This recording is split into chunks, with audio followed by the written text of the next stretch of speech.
اللهم صل وسلم وبارك على سيدنا محمد. عاملين ايه يا حبايب قلبي؟ يا رب تكونوا بألف خير. اهلا وسهلا بيكم في قناة يوميات دودي. يلا قبل ما نبدأ اي حاجة بقى، نصلي على النبي كده في الكومنتات، وما تنسوش اللايك والاشتراك في القناة، وتفعلوا زر الجرس عشان يوصلكم كل جديد. تعالوا بقى نبدأ في الفيديو الجميل بتاعنا. اكيد يعني العنوان باين، شايفين قرنبيط كده جميل وكريسبي. تعالوا نشوف بقى الطريقة بتاعتنا. معايا بقى قرنبيطة تحت الوسط شوية، مش هنقول وسط، هي تحت الوسط شوية. هنقطع بقى الظهر بتاعنا كده، هفككها كده من بعض واقول لكم هنعمل ايه.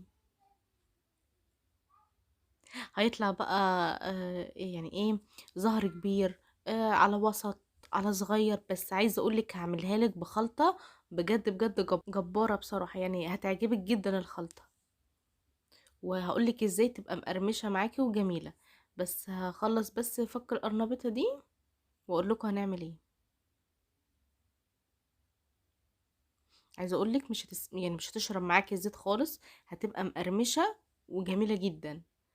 هنضف بقى القرنبيطه بتاعتي من الايه، الحاجات البيضه اللي بتبقى في العيدان دي. الزم ايه تشيلها كده بالسكينه. شايفين؟ ايوه، الحاجات البيضه اللي في العيدان دي الزم تنضفيها تشيليها. وبعد كده بقى بتكوني حاطه ميه تغلي على النار عشان نسلق القرنبيطه بتاعتنا. شايفين؟ هي الحاجات البيضه اللي بتبقى في الزهره بتاعت القرنبيط دي. كده خلاص نضفت الكمية بتاعتي. المية بتاعتي غليت، هحط فيها معلقة كمون. انا بحب اسيبه ايه، حتى سنة صغيرة بودر وشوية صغيرين حصى، يعني ايه، عشان يشيل الغازات اللي بتبقى في القرنبيط وكده، والريحة بتاعته. هسيبهم بقى يغلوا لحد ما تستوي. انا بعرفها اللي هي استوت من العيدان البيضة بتاعتها كده، اما بمسكها بايدي بلاقيها طريت شوية، فخلاص كده هغسلها بقى غسلة كويسة جدا تحت مية من الحنفية عادي.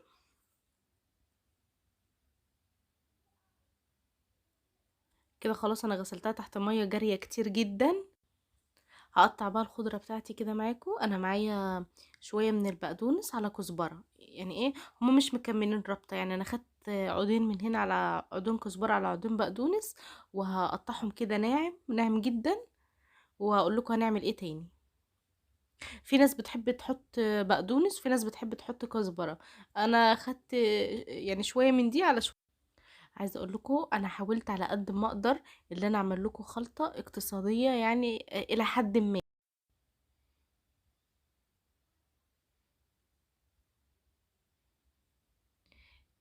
كده خلاص بقى هجهز بقى الخلطه بتاعتي. انا طبعا قطعت الخضار معاكم، وهضيف عليه معلقه توم، وهضيف بيضتين اتنين بس. يعني بيضتين اتنين هنعمل كميه القرنبيط اللي انتوا شفتوها. وما شاء الله هيبقى جميل جدا، وهيبقى كريسبي معاكي، ومش هيشرب زيت، ومش مكتوم كمان. يعني في تكات كده نحطها هتظبط لك القرنبيط. تابعوا معايا وهتعرفوا. انا اديت البيض والثوم مع الخضار كده، وهقلبهم تقليبه كده مع بعض. وبعدين ايه، هنزل بالدقيق بتاعي. انا هضيف كده كوبايتين من الدقيق على الخضار ده. انا بحب اقلب الثومه مع البيض الاول، وبعدين انزل بالتوابل والدقيق. انا دلوقتي معايا معلقه كبيره كمون، معلقه صغيره خالص كزبره، معلقه فلفل اسمر صغيره، معلقه بهارات مشكله صغيره، والملح بتاعك طبعا حسب الرغبه. دي البهارات بتاعتي اللي انا بضيفها يعني للقرنبيط، وبيطلع معايا طعمه جميل جدا.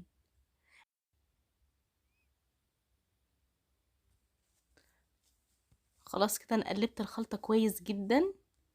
هنزل بقى بالدقيق بتاعي، طبعا على حسب الكميه بتاعتك نزلي الدقيق. انا حطيت كوبايه ونص من الدقيق، وعليهم ربع كوبايه من النشا. النشا بيفرق جدا فيها، بيخليه مقرمش وميشربش زيت. وحطيت معلقة من التوابل بتاعت الكنتاكي او الفراخ دي، بتديها قرمشة جميلة جدا وحلوة، وفيها توابل كمان بتخلي طعمها حلو. وحطيت معلقة من البيكنج باودر، مش كبيرة قوي، يعني صغيرة، من يعني ايه، معلقة من بتاعة الشاي كده. عايزه اقولك بقى البيكنج باودر ما تحطي فيه معلقة بس، ما تكتريش. بتفرق جدا فيها، بتخلي القرنبيطة بتنفش معاكي جدا، وبتبقى جميلة ما شاء الله، يعني حجمها بيزيد معاكي. هضيف بقى المية بتاعتي كده تدريجيا لحد ما القوام يبقى معايا مظبوط. اهم حاجة ضيفي المية بتاعتك تدريجيا، ما تحطيش كل مرة واحدة، عشان القوام بتاعك يبقى مظبوط، ما يطلعش خفيف منك قوي. تمام. بس هو لو خف منك مش مشكلة، هتزودي معلقة دي بمعلقة دي لحد ما القوام يظبط معاكي. هو بيبقى اخف من قوام الكيكة بحاجات بسيطة جدا. بس لو عملتيه سايل قوي مش هيبقى حلو، يعني مش هيمسك على على الزهرة بتاعت القرنبيطة، مش تبقى حلوة. هقلب فيهم بقى كويس جدا لحد ما يبقى كده مظبوط معايا. شايفين؟ هو ده القوام بتاعي بقى اللي انا ايه وصلت له.